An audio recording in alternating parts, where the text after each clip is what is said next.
In our village, evenings are filled with laughter as children laughed and chased each other in the compound. Ada sat alone at her wooden table. The orange sun melted into the horizon, yet her heart was heavy.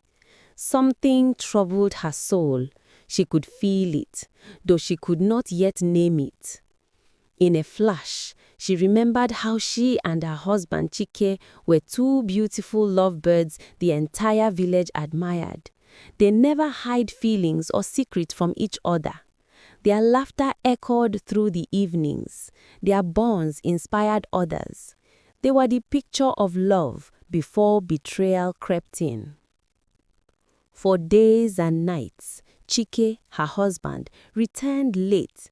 He spoke in whispers, smiling at his phone like a teenager in love. He guarded his secrets carefully, but Ada's eyes caught every detail. And though she said nothing, her spirit was restless. Sometimes she would watch from the doorway, peeking into the shadows. His laughter was no longer hers. His joy belonged to someone else. Tears welled up in her eyes, but she wiped them quickly, hiding her pain in silence. One afternoon, her closest friend, Ngena, came with heavy words. They sat down under the mango tree and she whispered, "Ada, be careful. People say Chike has been seen with Ngozi, that woman who is known to destroy homes." Ada's heart sank. At first, she refused to believe, but the seed of doubt had already taken root. Her suspicions grew unbearable. One moonlit night, Ada followed her husband. Her steps were shaky, her breath quick, but her determination was stronger than her fear. And there, hidden behind the mango tree, she waited for the truth to unfold. And then, the dagger pierced her heart. Chike stood with Ngozi, laughing freely, holding her hand as if she were his queen. The smile that once belonged to Ada now belonged to another woman. Ada's tears fell silently. Her chest burned. Her world collapsed in a single moment. She had feared it, but seeing it with her own eyes broke her spirit. The next morning, Ada could no longer carry the burden. She confronted her husband, her hands trembling, her eyes red from sleepless nights. Her voice cracked as she asked, "Chike, is Ngozi worth more than your home? Worth more than me?"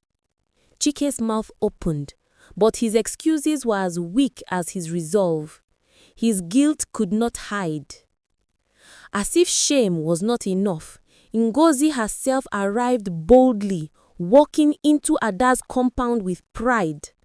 She smiled coldly and said, "Ada, if you cannot keep your man, do not cry. Another woman will." The words struck like poison. But Ada stood firm, glaring back. "Shameless woman, do you think this is a game?" Soon, Mama Ekene, the village elder, came.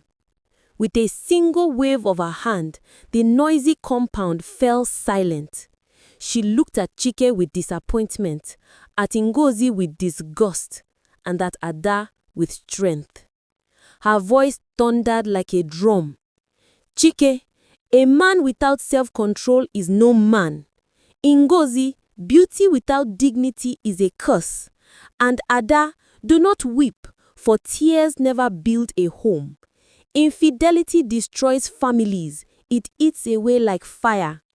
Chike, if you chase shadows, you will lose your crown." The crowd murmured in agreement. Chike bowed his head, ashamed.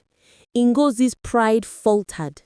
And Ada, though broken, stood tall. From that day, the village remembered. A man who betrays his home betrays himself. A woman who mocks another's tears curses her own path.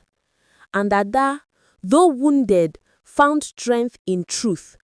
For faithfulness builds, but infidelity destroys.